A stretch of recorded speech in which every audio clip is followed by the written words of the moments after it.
Go? Okay, ayan guys.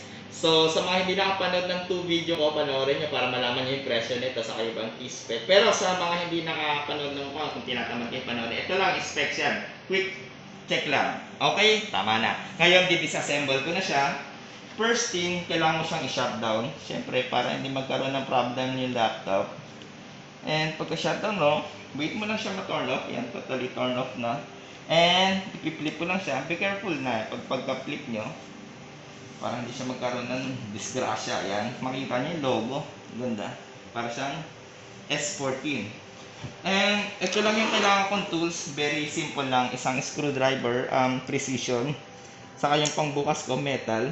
Makinis siya para hindi ako maka-damage ng laptop. Saka yung plastic, just in case support na. Kailangan ko sa persahin, hindi siya magkaroon ng scratches. Ngayon, una ang gagawin, tatanggalin ko muna yung mga tornilyo niya from the top. Yan, very easy lang. Tapos i-arrange ko siya kung paano ko siya tinanggal. Basic lang to yung ganito.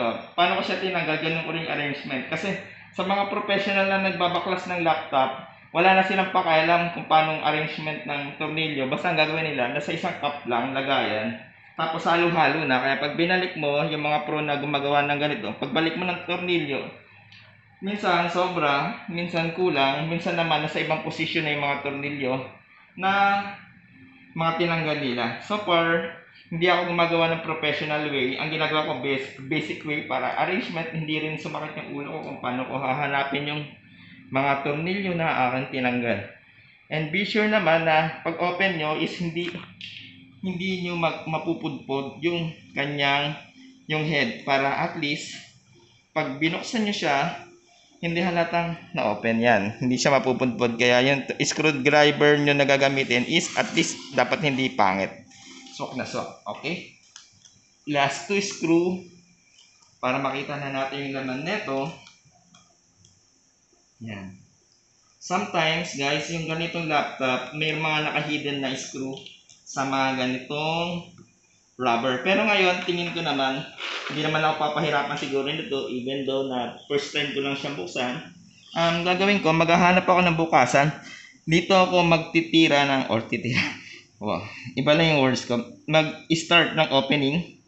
Yan, medyo ibababa ko lang siya. Tapos, iaangat ko siya. Yan. Okay. Ngayon, okay lang yan kasi metal din naman tong HDMI. Gagamit na ako ng plastic. Yan, plastic na pang-open. Ewan ko kung anong tawag sa ganito. Pero ang sabi nila is, this is a tweezer. Oh. Slow down.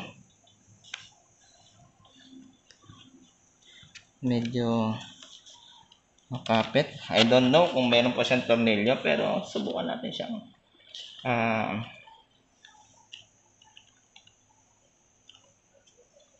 buksan ng yan. Slow down, slow down. I said slow down para hindi tayo makadamage. Okay. Yan, stopper. Pag na-start mo na siya ng buksan dito, smooth na yung kanyang opening gap. Yan. So far, wala pa naman ako nakikitang hidden na tornilyo na kailangan ko siyang tanggalin yung rubber. And kaya siya hindi mo siya ma-open agad. Meron kasi siyang lock dito. Kailangan may pasok to somewhere here, down the road. Something. Tapos ito-twist mo siya. Yon, nakita nyo, naramdaman nyo yan pag ikot ko. Yan, ito-twist mo lang yan. And parang unti-unti mo siyang ipaangat. Try mong sumilip kung magaling kang manilip. Yan. Kung mayroon pang mga kumakapit na lock. Yan. Yan, kahit di ka professional, basta matutunan mo lang yung basic na pag-open. Ano ka na, pwede ka na mag-upgrade ng sarili mong laptop. Huwag nga lang maboboid. Ngayon, okay na. Iangat ko lang siya unti-unti. Huwag mo na po persahin. Katulad yan, naalis na yung clip ng itself. Yan. Ito na yung structure niya. Unang impression ko, parang katulad siya ng X571 na laptop na mayroong GTX 1050 Ti na dati naming laptop. Pero ngayon po, yan yung ganung structure ng kanyang ventilation. Ito, bibigyan ko kayo ng little bit detour. So far kasi ano naman, para magkaroon kayo ng idea kung ano man yung kalakip nito. Ito yung kanyang battery. Yan. Meron siyang 11.52 volt, 42 watts. Tapos ito yung hard drive niya, 1 terabyte. Ito yung kanyang existing na additional 4 gigabyte DDR4 3200. It means na itong laptop na to, di ba sabi natin is 8 gigabyte, or yung kanyang built-in, yan, para makita nyo. Tanggalin natin, masaya. Yan, yung built-in niya, nasa ilalim nito yung 4 gig. Ito yung additional.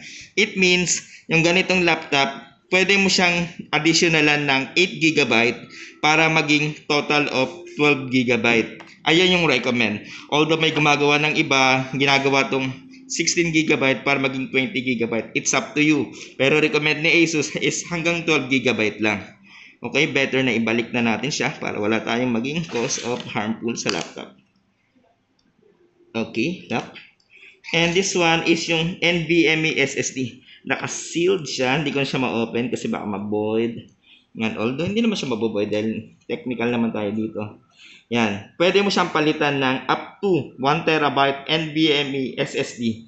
Yung mga Kingston natin na 2000 series or yung mga Samsung Evo, papasok po yan dito kasi NVMe structure na po siya. At ito yung ating processor. Yan. Paalala po sa mga tao nagtatanong, hindi po napapalitan ang processor ng laptop. Never. Maliban na lang kung ikaw nag-manufacture. Ang lupit mo nun. Ayan, never siya mapapalitan. At ang motherboard, hindi siya napapalitan. Hindi po siya na-upgrade. Ayan po. Kaya pag nasira motherboard, better to buy a new one. Yung wala ka na sa warranty. Ayan yung kanyang ventilation. Mas maganda na po. Better than the other ventilation. Kasi dati ventilation, wala siyang pipe na ganito. Yung katulad ng mga laptop na X409 something. Ayan. Tapos meron siyang Wi-Fi. Ito yung hindi ko na-tackle no kanina. Meron siyang wireless AX. Yan. It means future proof na po ito. Kaya AX po yung model niya. Yan. Ibig sabihin kaya na nito ng almost 100 GB 100 Mbps or up to 1 Gbps na transfer rate. Yan. Tapos ito makikita natin yung Harman Kardon speaker niya. Although maliit siya, maganda naman tunog niya. Hindi lang ako napag-try dahil ayaw ka mag-online. And then the other one na ito, kabilang side niya. Overall, structure niya is clean and neat. Yan. Oh, guys. Alam na natin ngayong upgrade sa mga magko-comment dyan. Panoorin na lang muna tong video bago kayo mag-komento na kung ano ba yung kailangang upgrade para at least po kasi baka hindi ako makasagot sa inyong mga comments. Yan, pasuyo na lang po. Panoorin nyo na lang yung video sa nakita nyo naman yung presyo. Gagawa pa tayo ng maraming video, don't worry. Hintayin lang natin yung 2,000 subscriber, mamimigay na tayo. Naka-ready na yung pamimigay namin gaya ng pangako ni Kuya Josh. Alright guys. Peace out.